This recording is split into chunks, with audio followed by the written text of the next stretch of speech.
Saudi अरब की Iran से रक्षा का वादा करने के बावजूद सऊदी अरब और अमेरिका के रिश्तों पर कोई खास फर्क नहीं पड़ा। कच्चे तेल के मुद्दे पर अब भी सऊदी अरब का फैसला बदलने की उम्मीद कम ही मानी जा रही है। इसीलिए ईरान के साथ चल रही तनातनी पर भी इसका असर पड़ सकता है। कच्चा तेल एक्सपोर्ट करने वाले देशों के संगठन ओपेक प्लस ने पिछले महीने तेल का उत्पादन गिराने का फैसला किया था। इस संगठन में सऊदी अरब का भारी दबदबा है। रूस भी संगठन का हिस्सा है, लेकिन सबसे अहम बात यह कि अमेरिका इस फैसले पर भड़क गया था। अमेरिका पहले से मांग कर रहा था कि तेल का उत्पादन बढ़ाने की जरूरत है ताकि तेल की कीमतें कम हो। तेल की कीमतें बढ़ने से रूस को तगड़ा मुनाफा हो रहा है। यूक्रेन की जंग का खर्च निकालने में उसे काफी मदद मिल रही है। इसी बात पर सऊदी अरब और अमेरिका के बीच तलवारें खींचने की नौबत आ गई थी और बाइडेन ने सऊदी अरब को इस फैसले का अंजाम भुगतने तक की धमकी दे दी थी। जवाब में सऊदी अरब के क्राउन प्रिंस भी झुकने को तैयार नहीं थे। नतीजा यह हुआ कि अमेरिका से नाराज कई देशों ने सऊदी अरब का समर्थन कर दिया, जिनमें तेल एक्सपोर्ट करने वाले देश भी शामिल हो गए और तेल इंपोर्ट करने वाले भी। तुर्की और चीन जैसे देशों का समर्थन मिलने से सऊदी अरब के भी हाथ मजबूत हो गए। इन देशों की दलील ये थी कि ओपेक प्लस संगठन का अमेरिका की मुट्ठी से निकलना जरूरी है। मतलब ये कि अमेरिका से नाराज हर मुल्क ने सऊदी अरब का साथ दे दिया। 4 दिसंबर को ओपेक प्लस देशों की फिर से बैठक होने वाली है।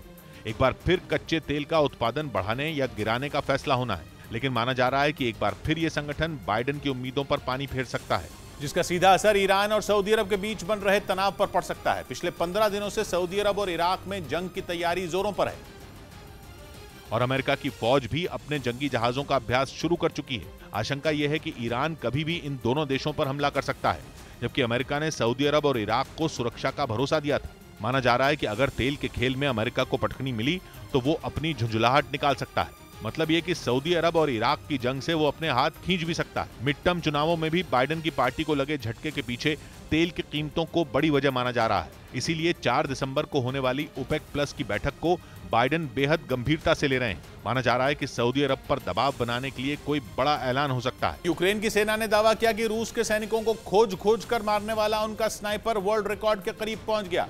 स्नाइपर के कुछ सैनिकों को ढेर करने का एक वीडियो भी यूक्रेन की तरफ से जारी किया गया, जिसमें 5 जवान एक एक कर ढेर होते दिखाई दिए। सामने आए वीडियो में सबसे पहले एक सैनिक गोली लगने के बाद जमीन पर गिरता नजर आया, जिसके बाद उसके दूसरे साथी अलर्ट हो गए। लेकिन इससे पहले कि वो कुछ समझ पाते, स्नाइपर ने एक और सैनिक को मार गिराया। यूक्रेन का दावा है कि उसके स्नाइपर ने 5 रूसी जवानों को करीब 3 किलोमीटर की दूरी से ढेर कर दिया।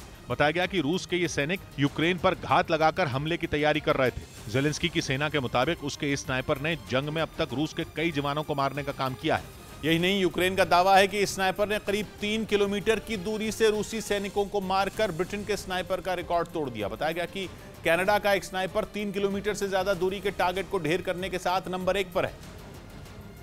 हालांकि यूक्रेन के स्नाइपर ने किस जगह रूस के सैनिकों को मार गिराया, इसकी जानकारी नहीं दी गई, लेकिन कहा जा रहा है कि यूक्रेन की सेना की तरफ से जारी किए गए इस वीडियो के बाद रूस के सैनिकों में खौफ फैल गया। पश्चिमी मीडिया रूस के जवानों के कई हिस्सों से पीछे हटने का दावा करता आया है। ऐसे में इस तरह के वीडियो पुतिन के जवानों की टेंशन बढ़ा सकते हैं। यूक्रेन की सेना के मुताबिक रूसी सैनिक उसके स्नाइपर से बचने के लिए जंगल में छिपने को मजबूर हो गए हैं। लेकिन बताया जा रहा है कि जेलेंस्की की सेना ने इसी तरह के कई स्नाइपर जंग में उतार रखे हैं, जो रूस के जवानों को चुन चुन कर ढेर कर रहे हैं।